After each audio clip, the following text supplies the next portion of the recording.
But hey, if Gavin Hubbard can compete, why not, a rapper named Zuby? His real name is Nzube Udezu, and he goes by Zuby, and he's an entertainer. Here's a clip of who he is. Show love when I come through, I get respect cause I'm Millie. And the ladies love me too, like they love sex in the city. Say I'm blessed and I'm silly, but don't object cause I'm pretty. And always say I'm kinda cocky, but they know I'm kinda witty. And you know in my committee, it's just me, myself, and I. 3 of my favorite rappers and a little book of rhymes. I like his smile. You know, he's a really avid fitness buff. You can't really tell there. He's actually a very accomplished weightlifter. I don't think he competes or anything, but it's clear he just loves doing it. And he is strong. He's strong. He's fit. And he's stronger than just about any woman in the world, and he knows it, and that doesn't make him proud because he knows he's a man.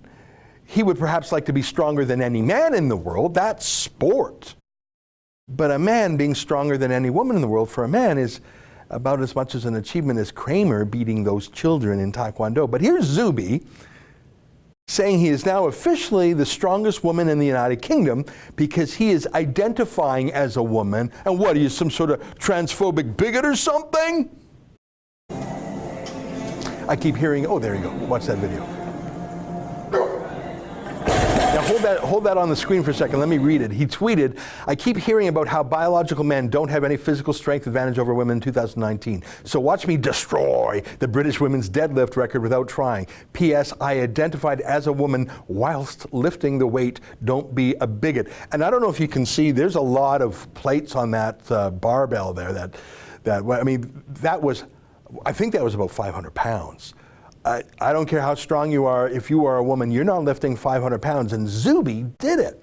So in one afternoon, he just beat, and he did another one, and another one, and another one, and he just beat every weightlifting record for British women.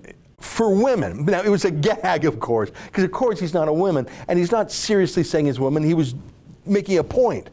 If he says he's a woman, what do you want to be, transphobic and racist? You better admit he's a woman.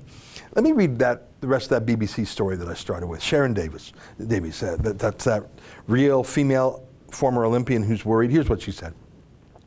An Olympic silver medalist in 1980, Davies, who said she has had no response from the International Olympic Committee since writing to it, says the body is conducting a live experiment. Yeah, ain't that the truth?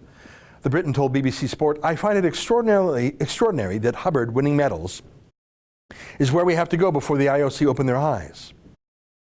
I'm positive things will change, but the problem is we will be throwing females under the bus before it does change.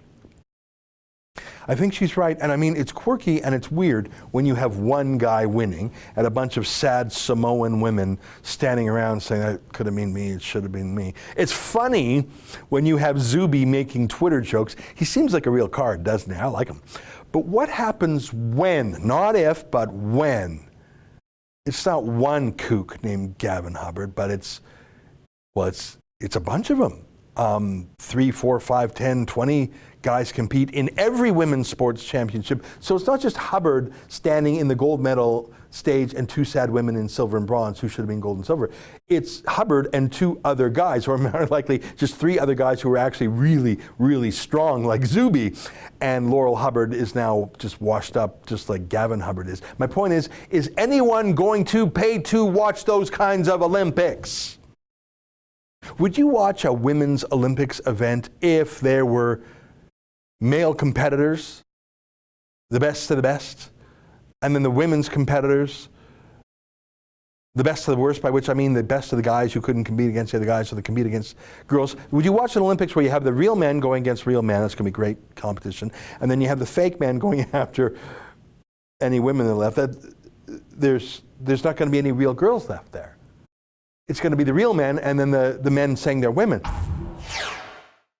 That's an excerpt from the Ezra Levant show. Every day I do a video monologue and then I interview an interesting guest and then I end by reading my hate mail. But you've got to subscribe to it, which you can do at therebel.media/shows.